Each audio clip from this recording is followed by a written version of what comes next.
Hello everyone, I'm Milo and welcome to my town, and welcome to a new episode of The Completions Way. Today we are in Like a Dragon Gaiden, the man who erased his name, or Gaiden for short. To be honest, I am very surprised to be here this early. It wasn't even 2 weeks when I finally did and uploaded my video for Yakuza 7, and now here we are with Gaiden. I did say at the end of that one that I was about to play Gaiden right after, and that was no joke. I really did play it just afterwards when I uploaded that. And I had an entire week of vacations and I just happened to complete the entire thing within that 1 week. It was quite crazy and interesting experience, but I don't regret it at all. Anyway, why are we here today?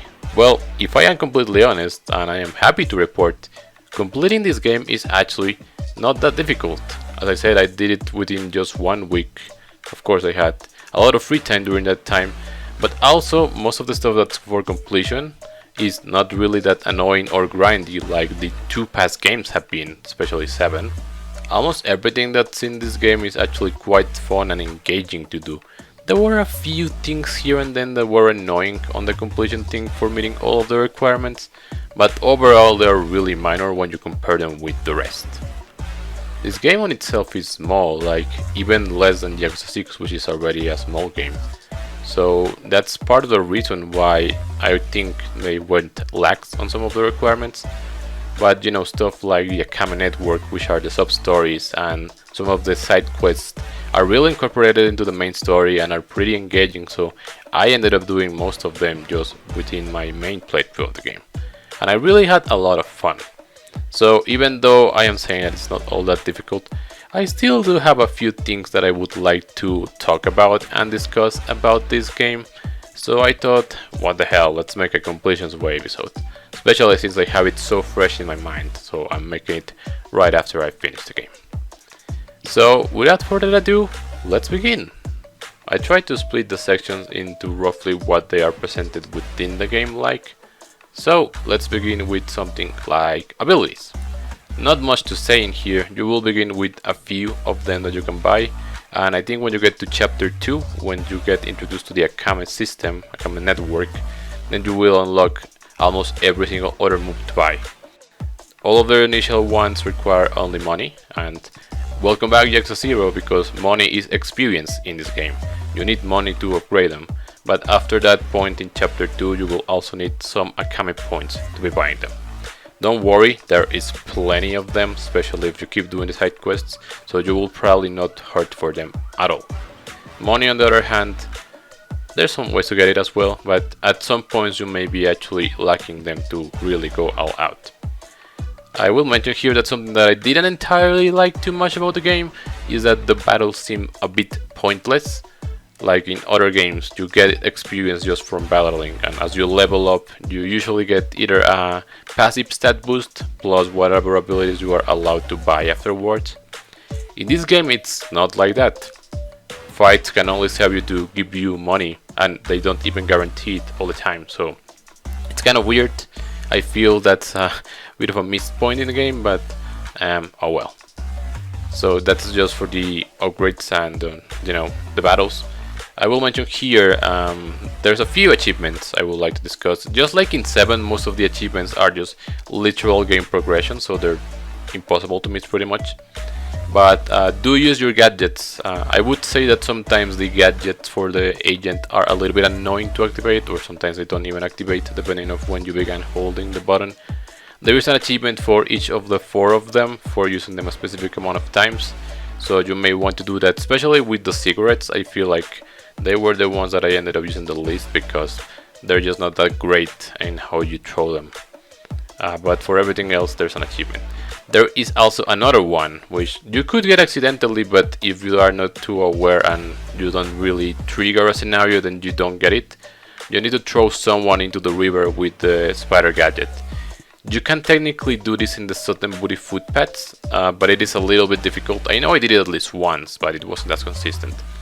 The easier way is to go into the bridges, Amon or Iwao Bridge, and try to grab the opponents while you're being with your wall hugged to the water, and then pull the enemies towards you.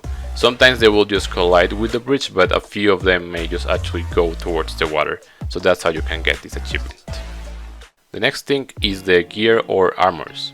So there are a few of them, about 40 if I'm not mistaken. You will begin the game with only one gear slot, but you can buy more as you buy the upgrades. And this time around they're not sorted in like body armor and accessories. You can actually equip 4 of anything, though they need to be distinct items. You are able to buy multiples of some, but you don't really need to. There's a variety of shops in the game that you can get them from. Most of them are pretty obvious, but there's a few items that you can also obtain only on some of the casino or gambling hall exchange points from the castle, so keep those in mind as well. The one thing you won't find in any exchange is the Wargo Talisman, and you simply get this from beating Amon. Besides that, everything else is either purchasable or redeemable. Now we can talk about the Akame Network. As I said, you will be introduced to this in Chapter 2, and this serves both as the housing for the completion list, now dubbed the activity lock. They did a similar thing like in 7 where they locked it behind you get into something, but it is retroactive in that you kept everything that you have already done and they keep it to you. In the Akame Network, everything that you do will give you points, and these points contribute towards the level of the network, which you need to have certain levels for certain progressions, including story ones. But it is very easy. Almost everything that you do gives you this. There's 3 main categories. The first thing is the request. These ones are pretty much the sub-stories. A change in this game, I guess it's only in this time, is that you no longer have sub-stories lingering around town. Instead, once you get to the Akame Network and you unlock the requests, the sub-stories are gonna be accessed from there. If you want, you can just claim all of them at once, all of them that you want. In my case, I just did them one by one, but they are the sub-stories. Most of them are really good. A few are kind of boring, like there's the whole color gangs thing again, so there's 6 sub-stories, which is in the first one you take down the group, and in the second one it's a rematch. A little bit boring, those ones, but most of the other ones were actually pretty interesting, and I liked them a lot. Completing this will usually give you a good amount of money and points, and as I said, you will need these points for redeeming abilities as well as some stuff on her exclusive shop that she has. Next are these Troll and Patrol missions. This one remind me a little bit of Part-Time Hero, but actually they remind me more of Troubler from Yakuza 6. The difference is that one, they will be listed on the map once you get some, and they will just not be in certain boris. Some of them are even in the castle once you do unlock it. You will be able to see where they are, and if you go talk to the person, then you will be able to keep a log of what it is if you need to review it in the future. Most of them are just delivery things, so just like in 7, try to buy at least one of every item in the game because a grand majority of them need to be delivered. Some other are like fetch quests, or some are more detailed side quests and go and find some stuff. Most of them are actually quite fun. This one tend to reward a little bit less of points, and some don't even reward money, but they're still relatively simple to do, and a lot of them are also quite fun. The final thing is the activity log, which is pretty much the completion list, and for everything that's in there you will also be getting points. So in case in some point in the game you may be running out or missing out on stuff, you can do completion list stuff to get them. To be honest, the game is so big that you don't really need it. There is an item that Misorogi, the person that does the gadgets, can sell you, which is the Eye of the Dragon. If you equip this, you earn, I think it was like 20 or 25% more Akame points, but it is completely optional. I actually never bought it until the end of the game when I had done almost everything else, and even when I did buy it, I never equipped it, just to see what it did. I ended up with 100,000 points extra that I didn't redeem. Now, I didn't redeem the drinks or the Ichiban Senbeis that she sells, but even if I bought those, I think I'm still gonna have about 80,000 points that are just gonna be sitting there unredeemed because you generally do not need them, so there is an abundance, especially if you do the entirety of the completion list. There are some upgrades that you can buy, like she also has the investment sections where you pay to get some bonuses, and one of those was to reduce the cost of the abilities that you earn. like reduce the cost of Akame points that you spent. I did buy that as early as I could, so technically all of my ability redemptions were a little bit cheaper, but still I think you earn so much that it doesn't matter in the end, you will have enough. To be honest, at one point I thought that because I didn't use the Eye of the Dragon, I may have sabotaged myself in not being able to reach rank 30. But not only was I missing one sub-story that you can get from her, but also I was missing a bunch of the completion list. And they really do add up, so you can totally reach the max rank that they track. And it's not even necessary, the max rank that you need for something meaningful in the game is only 20. Everything else is only if you are really wanting to do everything, like I did. We'll go into the completion list details later, but for now, let's continue. Next item is the Coliseum, the main attraction of the castle, and it is baked a little bit into the main story. You do need to do some stuff on it. I feel like they were trying to make it a really big point on the game, especially the Hell Team Rumble, but to be honest, I don't really find this iteration of the Coliseum all that fun or better than some of the earlier ones.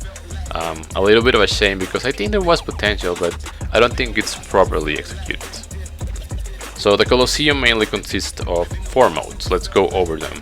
The tournament is your more traditional Coliseum fights from earlier games, though the pool of fighters that are in them are relatively minor, and some of them are like a set. Only the first fight can be a set of different fighters, and usually the second or third tend to be the same ones.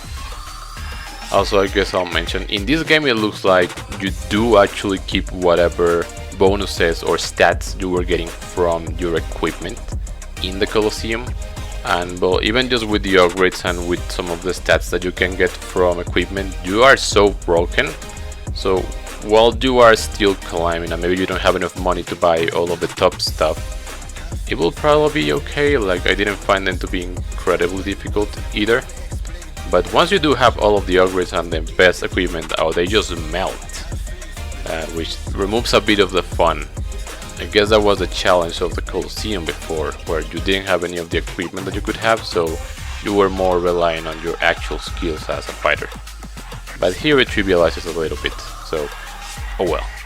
Anyway, that was the tournament, the main one. Then we have Hell Rumble. This one is more you versus a groups of enemies.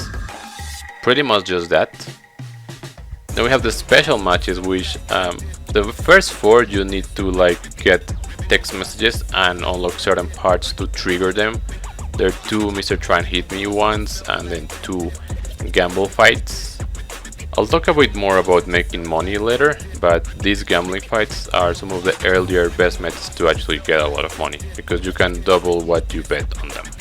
There's 2 other fights in this category, which are the one with the 4 kings after you beat them, and the Minamida Grand Prix, which is all of the previous final bosses of Yakuza 1 through 6 in opposite order. It was pretty cool, even though they're just robots, but still.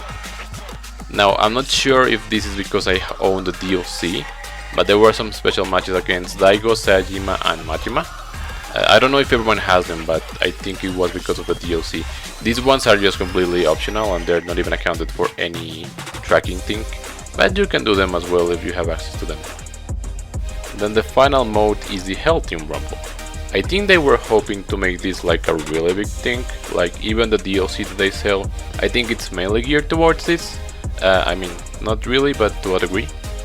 Some of the things that I'll say here do apply for the previous tournaments that I've mentioned, but some of them are also specific to this one. So Hell Team Rumble is your team, the Joryu clan, versus an enemy team. So you're fighting multiple enemies. That's pretty much the main gist of it.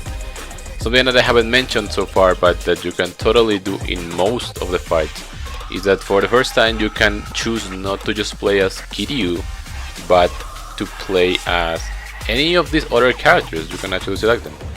What is a bad thing? They have really lackluster moves. Like, usually they have a single rush combo, something on the heavy attack button, and on the grab is usually different. And they have a hit skill, which is their main skill, and that's it, that's their moveset. But it's even disappointing because you can even go like the DLC, Daigo, Sajima, or Majima, and they are pretty bad. I've seen that there's mods on PC to restore their bigger movesets, but on the vanilla, which is what I tend to play usually, they're pretty bad. So unfortunately, it's not really that cool to play as other characters, though for some cases that's almost a requirement, but I'll get to that in a bit. Now, when you begin, I think you have to assemble a few fighters, and from sub-stories you will also get a few characters to join you. With the, I don't know, first 4 and then 10, because the first couple of fights in the early rankings are only allowing 4 or 5 allies. You can pretty much do those early ones, them at level 1, and they can win. But as you progress through the tournaments and the higher rankings, some of them start getting a little bit more hard, and you might not win, and you may actually need to level them up. Again, they do earn experience naturally from playing them, but they also sell items in the fighter's launch bar that you can give them. They're like fighting scrolls. At the end you can buy the most expensive one, which is 1.2 million yen. So I'll just give you the data here. The max level is 20, and for skill is 3. That they treat it as bond, but it's really just the skill. If you want the quickest way to level up a fighter, I tried it on a gold ranking one. I'm not sure if it's less for the other ones, but to get to level 20 fighter from 1, it requires 6 of the best scrolls that are worth 1.2 million yen each, and one of the second tier. I gave it the first tier and it was missing like so little, so if you give it the second tier scroll, that should be enough. That alone costs you 7,320,000 yen. So it does seem like a bit of a steep price, but actually that's like 2 missions when you're doing them online. I will talk about money later. So you could level them this way. You can also level them up in fights. Again, I will mention it later. As for the bond, just buy the most expensive sake cup, and it takes 2. That's all it takes. Those ones are a bit more accessible. Anyway, this was just if you wanted to take a fighter from 1 to 20. You can also, as I said, level them up slowly through the fights. Now, should you do this all the time? Maybe, but there are some requirements, even the completion list stuff, that asks you to do a lot of fights. So what I would say is that when you pick a right team, there are some characters that are just better than the others. I guess I'll put in the screen the team that I ended up using in the end. These tend to be the better ones, and if you don't have the DLC, you just have to find replacements for them. Mainly for Daigo, just packing an auto healer. I think Daigo is the best healer, but just packing another one of the healers, I think Tsukuo or whatever his name was is a good replacement. And just damage dealers for Hajima and Majima. It's better to just actually use the fights to level them up if you want to do all of the completion requirements, which will require you to do a whopping 50 Hell Team Rumble matches. So you can do those, and after you finish whatever you are missing, you can level them up to 20. Because there are some achievements. It's weird because they're worded kind of bad. The achievement says bond completely with a Kiryu or Joryu clan member, but what they count for bonding is not the skill, which is the bond actually, but they need to be level 20 and level 3 in their skill. And you need to do this with 10 for the achievement, and 10 happens to be the max amount that you can take on most stages, so probably you should do it with those already. There's no need to really level them all up because you probably are not gonna use them regardless, but if you really do want to experiment some of the other characters, then go for it by all means. In order to recruit the members, as I said, a lot of them come from sub-stories. Then there are these 4 scouts or people who will introduce you to fighters. One of them is in the fighters lobby, one of them is in the VIP lounge, in the casino, and in the fighters lounge itself. They're out of order, but they're kind of in tiers, and each one asks for more money to introduce you to the different fighters. On top of that, there are a few fighters which you need to get S rankings on specific tournaments, and then if you go to the fighters launch, they will be there. So I haven't talked about the rankings yet. There's a ranking system from I think C to S. What it measures is the time that you take to beat it. The higher the rank, the more pay you will get. But that's pretty much it. There's no need, and I didn't do it to get S rank on everything, even though at the end of the game I think it should be completely easy to do, but I just didn't bother because why would I? In fact, I'll admit to something funny here. I was doing most of the fights until I realized that I had been using contact lenses as one of my accessories instead of a stronger boosting item, and I had equipped those because I was looking for locker keys, so funny, but also goes to show that some of the ogres that you get are strong enough for you to beat most of the Coliseum, so okay. Anyway, I guess I'll put it on screen. There's a few specific tournaments that you need to get the S rank on them, and then go to the fighters launch to get some of the fighters that were in there for your team. That is how you get all of the members. Now let me get a bit into the completion list stuff and money, because they kind of go hand to hand. So the completion list asks you to beat each of the types of fights a specific amount of times. For Tournament and Hell Rumble they want you to do them 30 times each type. For Event it's only 10 times, but it's funny because you will probably be repeating the gambling matches a lot, so that number just goes out naturally. And from Hell Team Rumble is a whopping 50, I think I had said before. If you want to do them quickly, then you can just choose the first. To be honest, actually for Tournament I think the Platinum sponsor match can be faster because it's with a weapon, and that weapon actually has some range. So I think it's a little bit faster than actually fighting Hammerhead, unless you want to be using hit actions and replenishing hit every time. I guess it's up to you. For Hell Rumble, again I think just do the first one.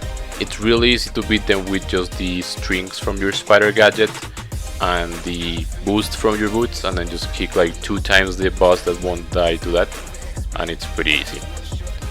Then for Hell Team Rumble, so here's what I was saying, probably here's where you want to make the money. Money actually drops most from Hell Team Rumble matches. It drops from all matches, but it's less in them. Some of the items in this game are quite expensive, mainly actually the clothing stuff. But for instance, there is in the VIP boutique room an underwear that is 50 million yen, and it's like the best gear in the game because it provides all of the immunities for status effects and great boosts. So you definitely want that to have like the best stat boosts. But once you really get that, everything else is not that expensive. There is a counter in the game for how much money you get, and I think I got in total 300 million yen, but I think I used about 200 only, 250 million yen at most. Well, my point is that I had about 100 million yen at the end of the game that I had no use for because I had bought everything already. So my point here is that if you are going for all of the completion list items like I usually do, you may want to use some of the Hell Team Rumble ones to get money. What I found, I honestly found it on a Reddit thread, but it worked the best for me, is in the Hell Rumble Platinum 5, go with the Chicken Man, and the Chicken Man's a funny one. And so the thing is, his skill is a machine gun. The idea is that when that maxes, you have maxed your hit gauge, which is you just get by hitting people, and you activate both, first the damage up from the orders and then that skill, and that thing literally melts any opponent. Now unfortunately it's kind of like an automatic mode, so when you trigger it, it goes in like an arcing movement and shoots whatever's in that way, but you can't really control it. But if you position it well, you can like melt most of the enemies at once. And I'm talking about the Chicken Man as well, because in the 4 Kings, the third one, which is Justice, is kind of like a robot. That match is pretty unfair because you have constant healing and you have the other 3 Kings. But funny enough, I think the best strategy, because I tried to do it playing as Kiryu, Joryu, whatever, and the best that I got was to defeat every other enemy besides Justice himself, but he has so many health bars that I just couldn't do it in time. But if you take the Chicken Man, he just melts, literally melts them. It's kind of ridiculous. I don't get why they designed it that way. It almost seems like you need it, or else you're not passing that.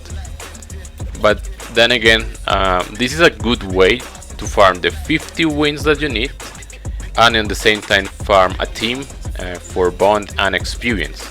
So I actually said once I actually had most of, or if not all, the characters, I said the better ones on a team. Some of them straight up level 1. I did level a chicken with experience things, and I just kept running this one mission over and over. You get done in roughly a minute with this strat, and that was enough to level up most of my characters to like about 15 or so, or maybe like 17. Some of them did max because I was using them from before. And then whatever remained, I just used these scrolls to get them to 20 for the achievement and for something else that comes afterwards. Yeah, you can just do that. Now I will admit, let's say you are not paying for the scrolls just yet and you're just leveling up. For whatever reason, Platinum Fights 6 and 7 were the hardest ones once I got to them with like a not really leveled team. I really don't get it. I think either there were too many enemies or they had too much health, and the mini bosses, I don't know. It was on the scorching stage and the electrifying stage, whatever. It's funny because I couldn't do those and then I skipped to 8, 9 and 10 and I did those first try. So like, it's kind of ridiculous. Again, I'm saying that when I did them first I wasn't leveling them up, I was just playing through them.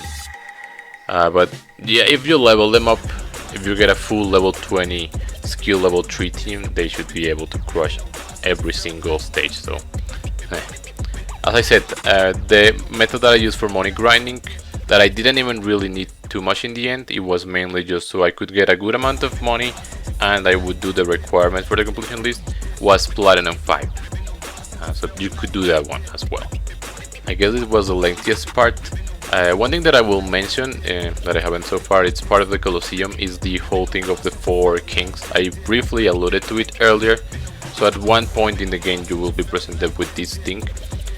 Funny enough, it's not as annoying as the 4 things of every other Yakuza game in existence, that you have to usually go to certain stages and then you reach the first or second or third king, but there's stuff in between. Here actually you can just do the fights one after the other. It's funny because I left it to the post game, but I could have probably totally done it before I even beat the game, except for the justice part. That thing needed a little bit of grinding to get the right team and the right characters, but they are sequential. And again, I mentioned that when you complete this storyline, the other platinum tournaments open up, the one with 4 of the kings and then the Minabida Grand Prix. And that's pretty much it. That's the last thing of the Coliseum.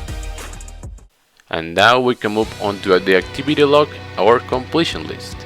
So as I said before, for every item that you complete in here, you will be getting Akame points, and it's all enough to completely redeem everything in the game, so you don't really have to worry about it. Before that, let's get to something that will be important for several items, and I haven't mentioned just so far, and it is the spider gadget spots that you can get items from in the city. So you will be introduced by this in the tutorial, and these blue spots will be there when you can collect stuff in town. There's a few in Ijincho, but none of them are really anything that you can miss out on, mainly just silver plates or health items. The main important ones are within Totem Body and the castle.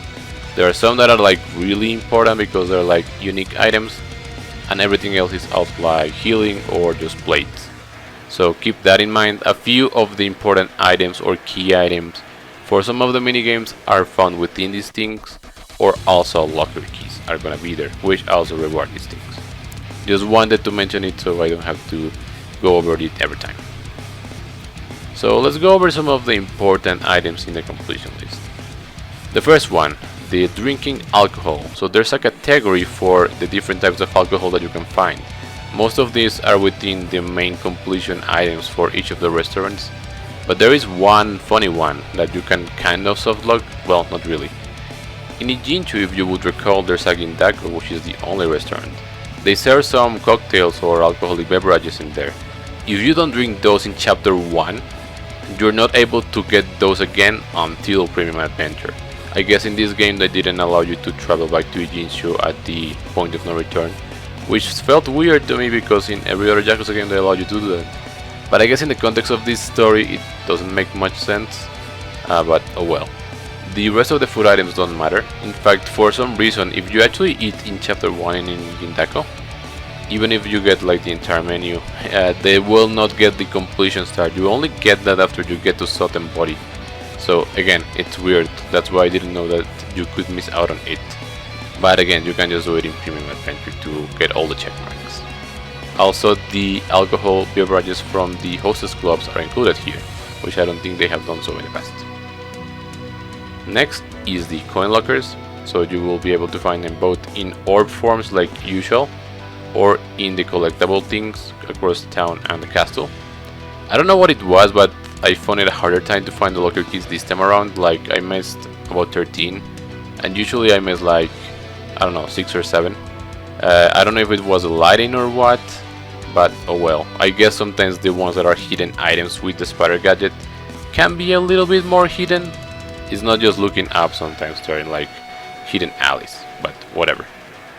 You can also equip the contact lens gear, and if you do this they will actually show on the map, though they won't show if they're in maps that have other areas. For instance, in this Popo it doesn't display here, but as soon as I go in you can see that in the map it's actually there. So you can also follow a guide if you want. After all, you can track which ones you are missing, but at least it's cool that they provided a way that's a little bit better than the finders from other games that made sounds. Next is the Sega Master System, which is listed in the adventure stuff instead of the minigames for some reason.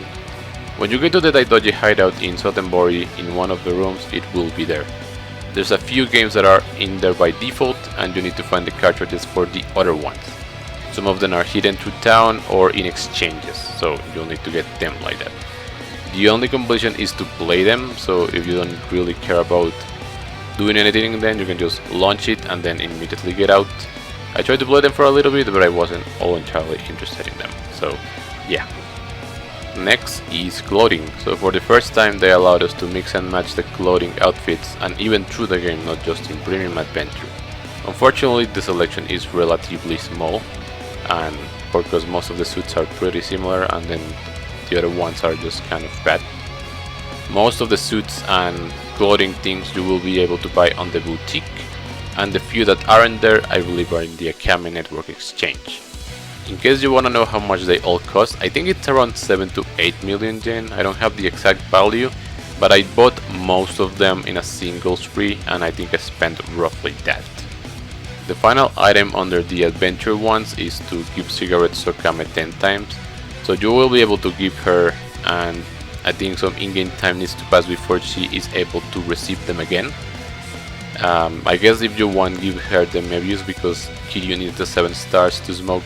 He doesn't smoke the other ones for some reason, but you only need to do that 10 times. And by the way, every time that you give them you get 200 points on the Akame Network. So technically speaking, the point gain is infinite, as long as you're willing to keep the game on for as long as she refreshes and keep giving her cigarettes. But I guess it's cool that they found this way for not have the points be limited. Just wanted to mention that fact. That's all for the adventure ones. On the battle tab, most of them are really self-explanatory, and I've already covered the Coliseum stuff. The one thing that I will mention is that I was actually a little bit low on my breaking objects thing. You need 1,000 in total, and I had 900 something by the time that I was done with everything. I guess the best place to break stuff is in Sotenbori Street. Most of the stuff that you can pick up you can actually just punch and destroy, so just trigger an encounter at one end and go on a rampage of breaking benches and signs, and you should be able to get it in not that much time. There's one room in the main story when you storm the Kijin Clan HQ, when there's a cutscene where Kiryu uses the cigarette gadget. There's a lot of items there, so you can actually farm this thing in there. I did when I got to it, and I still was missing, so that's why I wanted to briefly mention it. The rest of them are pretty self-explanatory. And now we get to the mini games. Let's go in order that they appear in the list. First is Mahjong. The requirements are to win the 4 difficulty tables and to go out with Sumo Run a total of 10 times. For whatever reason it took me the longest to win in the easy table, even though it shouldn't be like that.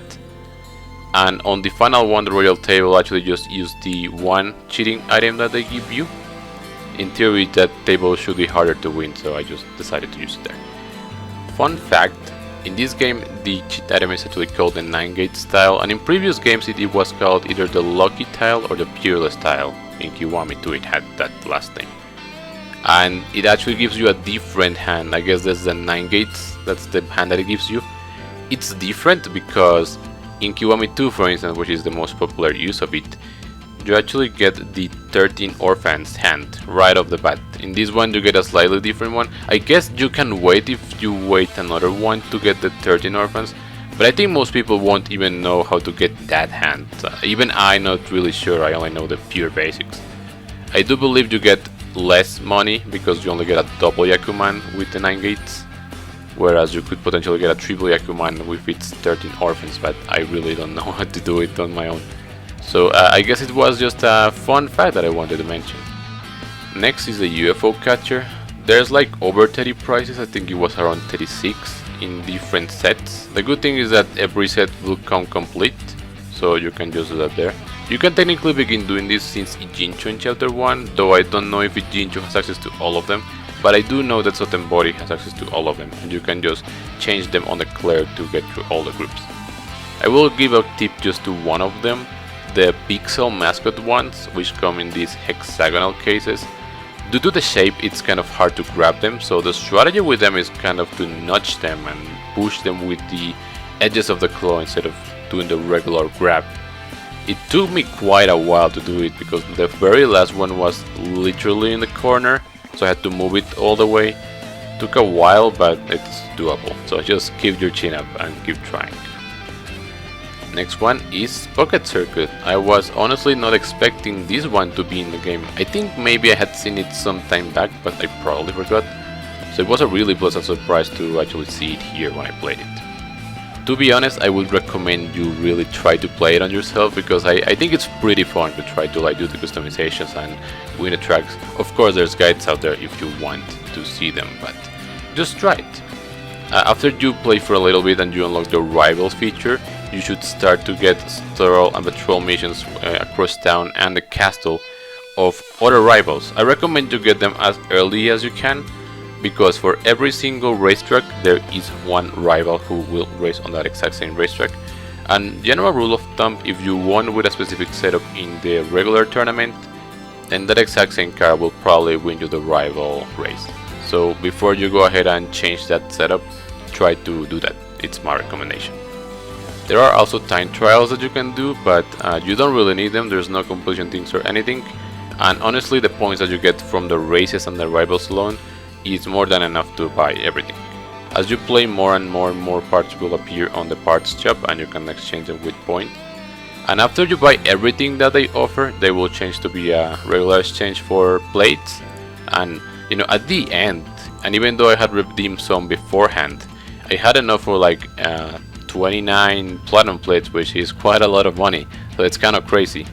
The parts that you don't get from this shop are in other exchanges, and there's a few tricky ones, like beating run at darts actually gives you one of them.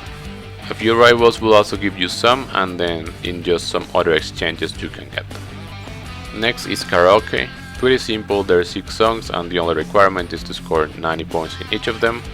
As an achievement here, when you get the Dream Link with Akame, I think the second or third one, you will be able to unlock her in the karaoke and she can sing Butterfly. Go with her and you can get an achievement.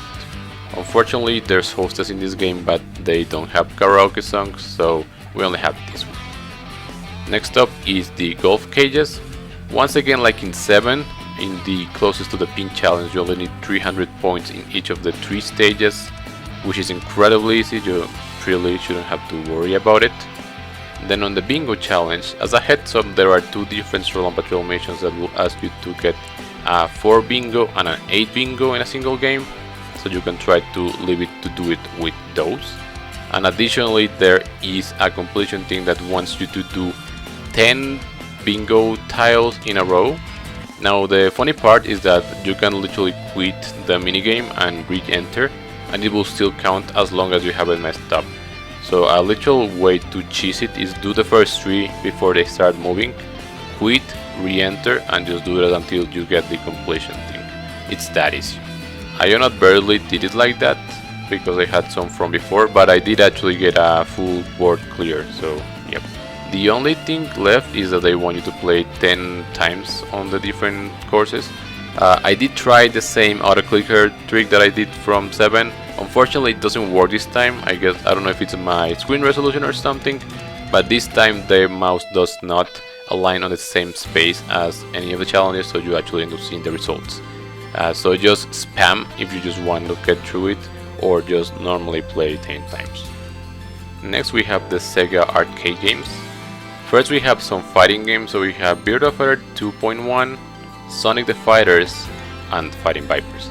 The requirement is the same for all of them: win 1 match with every character and win 20 total matches on each of the games. If you want to make it faster, you can just play like 2 matches with each of the characters and then quit. That way you can go through all of them. That's the fastest way. For me personally, I had never actually played Sonic the Fighters or Fighting Vipers. I had never even heard of it. So I decided to beat the main campaign at least once. Given that you can pay for retries and it makes it easier, I just wanted to do it, like to say that hey, I beat it. And then I just did the rest of the fights with the fighters. You can do that if you want, but okay, the only requirement for you to get the 20 wins, so not much of a problem. Then there are some racing related ones. I thought it was gonna be a problem, but they really weren't. First one is Motor Raid. You only need to finish the stages, so I thought it had to be like winning, but no, as long as you complete the race, the 3 laps, that's all that it matters. So that's the first mode, you play 3 once, and that's the 3 requirements. Then you need to beat the practice mode in each of the 5 stages. The last one could be a little bit dangerous. If you get hit too much by the CPUs, you might actually lose enough speed that you won't make it to the end. That did happen to me, so just be careful.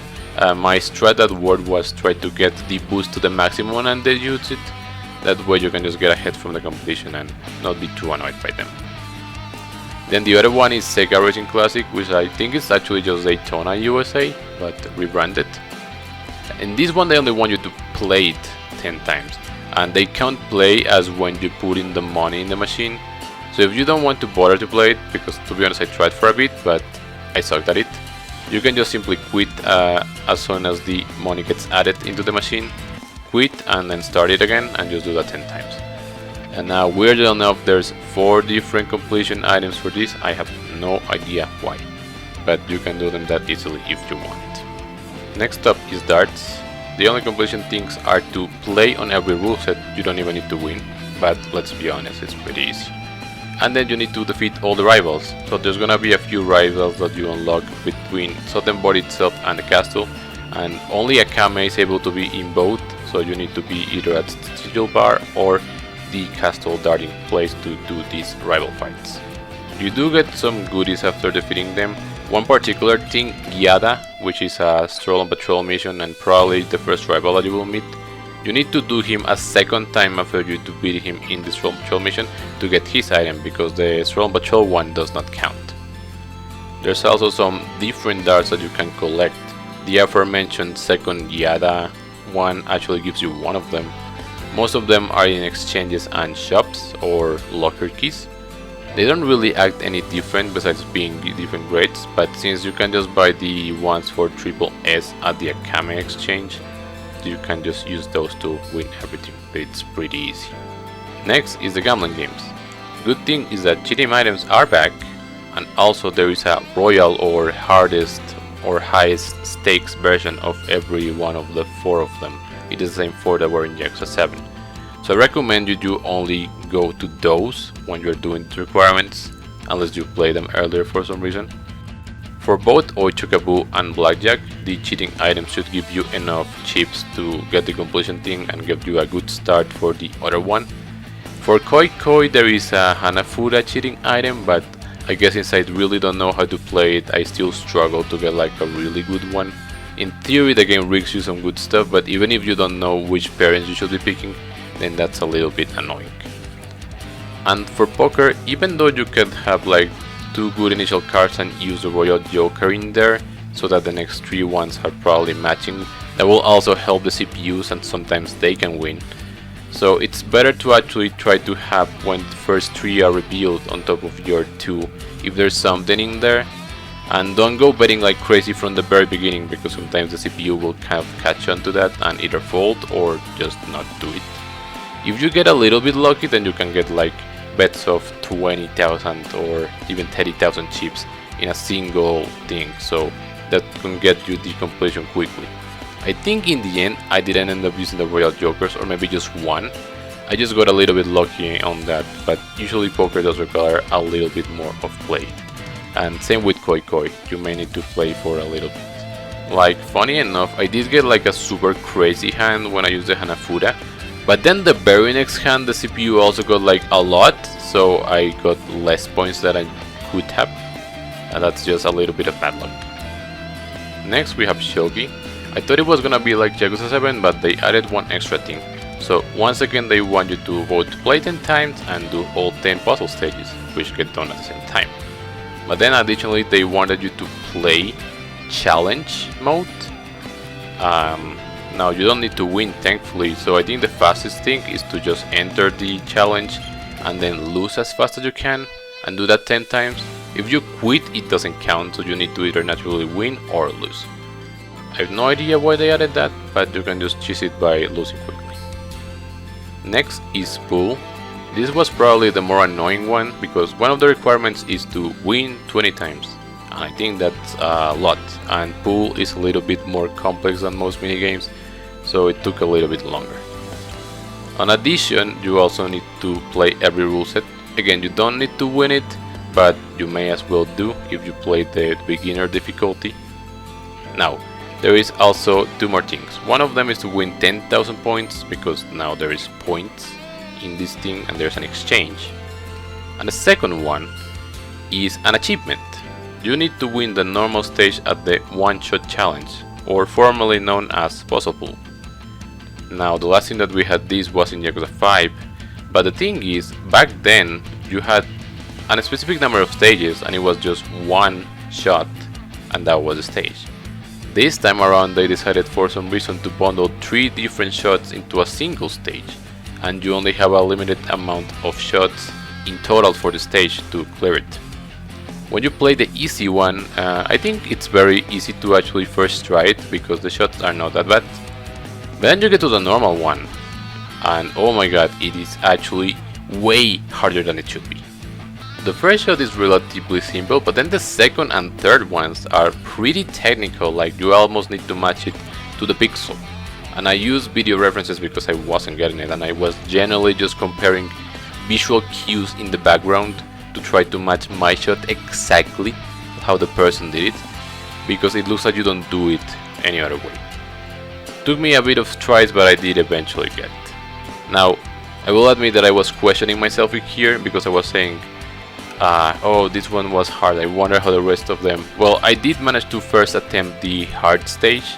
It was a little bit annoying, but I did do it. But then you go to the legend one, and oh my god, it is garbage. It is pretty horrible. And the problem is that it's 3 shots string together, so if you get to the first one, you still need the second and third one to worry about, and you may have used shots on them. So I was questioning myself, like, am I really a completionist if I don't do them? But then I thought back, and if you remember in Yakuza 5, the completion list requirements were only to do the hard ones and to do the puzzle pool, and nothing else.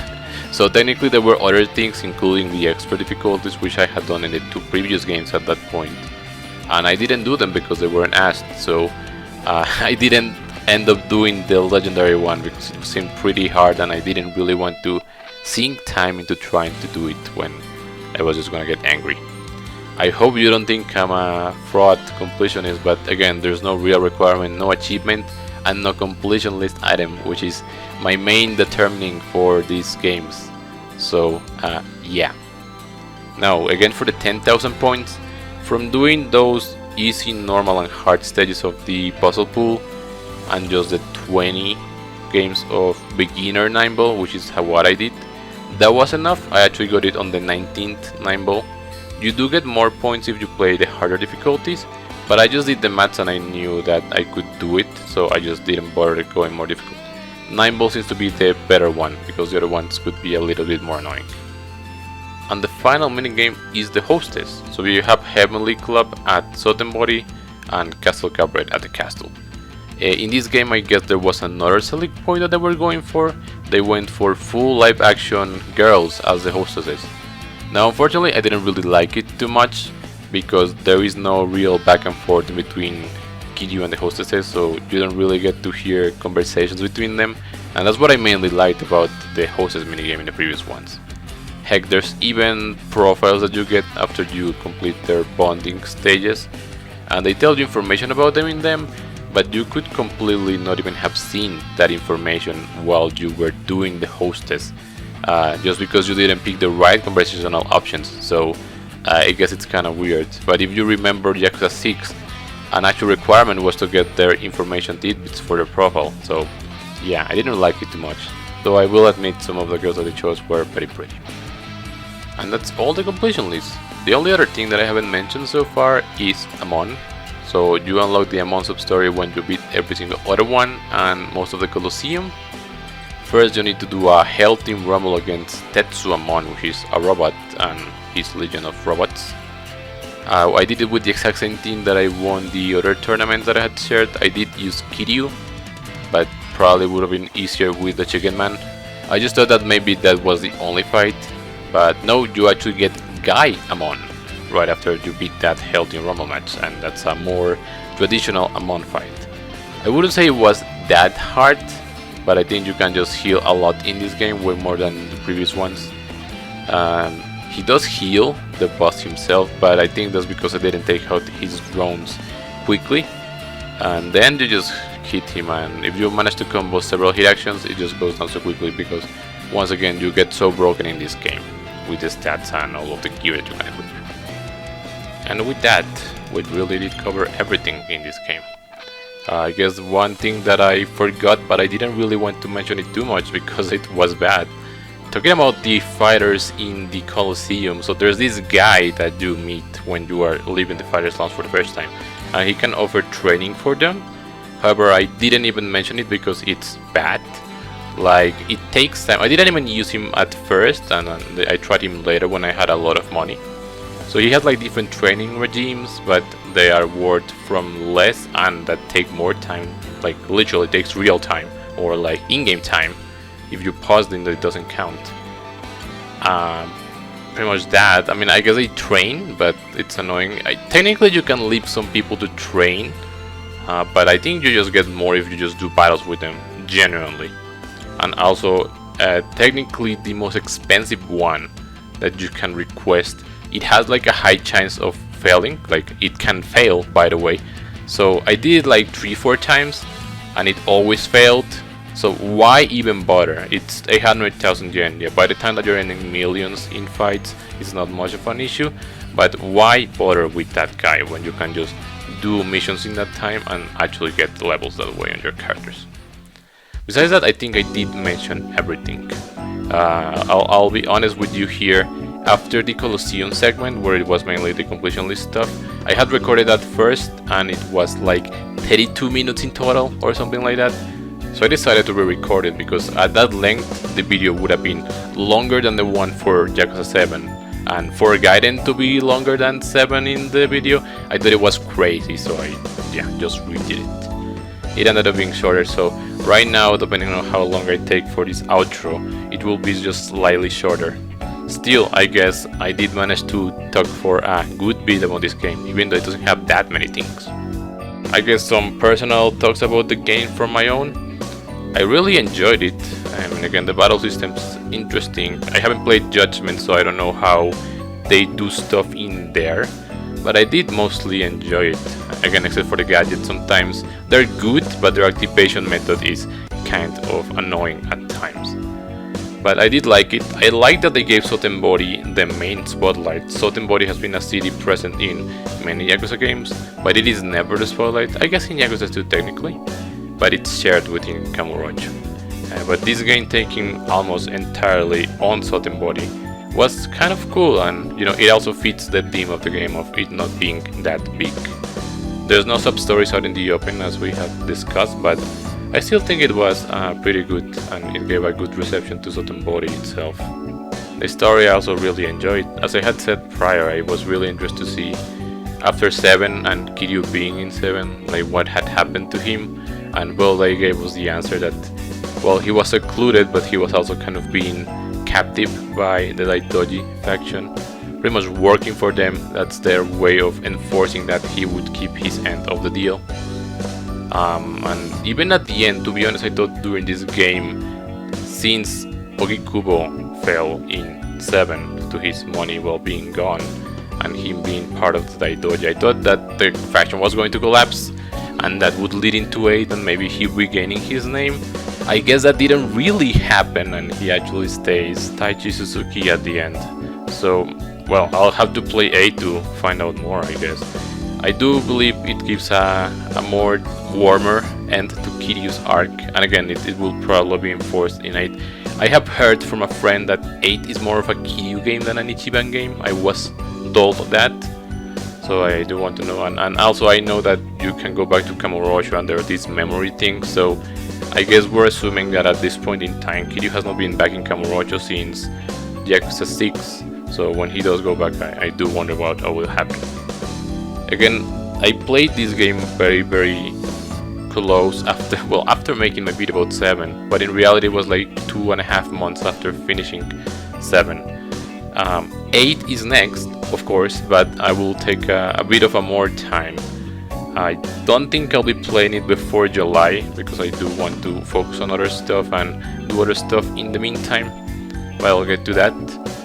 It feels quite interesting to, after over 4 years of being in this series, I've conquered almost all of the games, but at the same time I am very close to finishing it, so it will feel really weird. Now of course 8 is not the end. We have also Pirate Majima, which is 8 Gaiden technically. That one should be more closely connected. And then we also have the Judgment ones and Ishin, at least the ones that are available on PC. So it's not like it's gonna be the end for me, but the main overarching story up until the point that they're telling it, I am getting close to it, so that's interesting. I guess maybe I will probably keep making videos of them. To be honest, at this point, I think it's just I like it and I feel like it's my duty. It's like a burden that I've taken. Well, not really a burden, but a mission, if you could call it like that. So I will gladly continue to make videos like this on this franchise that I pretty much adore. I guess I don't have much else to say, so thank you so much for watching. Again, I hope some of the tips that I gave you here were helpful to you, and that's pretty much it. Don't forget, you're always welcome in my town. Thank you for watching, and I'll see you next time.